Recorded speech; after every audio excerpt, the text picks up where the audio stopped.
പഠനകാലത്ത് കോളേജിന് ലഭിച്ച ഊമക്കത്ത് വില്ലനായപ്പോൾ തുടർ പഠനത്തിന് അവസരമൊരുക്കിയത് NSS നേതൃത്വമായിരുന്നുവെന്ന് അനുസ്മരിച്ച് മുൻ പ്രതിപക്ഷ നേതാവ് രമേശ് ചെന്നിത്തല MLA. മന്നം ജയന്തി ഉദ്ഘാടന വേളയിലാണ് തന്റെ പഠനത്തിന് NSS സഹായിച്ച വിവരം ചെന്നിത്തല വെളിപ്പെടുത്തിയത്. കേരള വിദ്യാർത്ഥി യൂണിയൻ പ്രവർത്തകനും ആലപ്പുഴ ജില്ലാ ട്രഷററുമായിരുന്നു അന്ന്.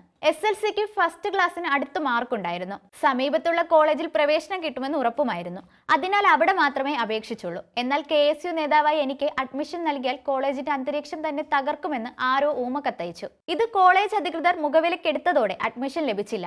ആകെ വിഷമിച്ച ഘട്ടത്തിൽ ഒരു ബന്ധുവാണ് അന്നത്തെ NSS general secretary Kidangoor Gopalakrishna പിള്ളയെ കാണാൻ പറഞ്ഞത്. ഞാനും അച്ഛനും അദ്ദേഹവും ഒരുമിച്ച് പോയി കിടങ്ങൂരിനെ കണ്ടു. അഡ്മിഷൻ നടപടിക്രമങ്ങൾ കഴിഞ്ഞതിനാൽ എന്ത് ചെയ്യണമെന്നായിരുന്നു ആദ്യ ചോദ്യം. സാരമില്ല, നോക്കാമെന്ന് പറഞ്ഞ് അദ്ദേഹം ഉടൻ കോളേജിൽ ബന്ധപ്പെട്ട് അഡ്മിഷൻ നൽകാൻ നിർദ്ദേശിച്ചു. ഞാൻ ഫോം പൂരിപ്പിച്ച് നൽകി. യൂണിവേഴ്സിറ്റിയിൽ പ്രശ്നങ്ങൾ ഉണ്ടായാൽ പരിഹരിക്കാമെന്ന് ജനറൽ സെക്രട്ടറി ഉറപ്പും നൽകി. അങ്ങനെയാണ് പെരുന്ന NSS കോളേജ് വിദ്യാർത്ഥിയാകുന്നത്. അവിടെ തുടങ്ങുന്നതാണ് NSSുമായുള്ള എന്റെ ഹൃദയബന്ധം. അത് മുറിയാതെ കൊണ്ടുപോകാൻ കഴിയുന്നതിൽ സന്തോഷമുണ്ടെന്നും ചെന്നിത്തല പറഞ്ഞു.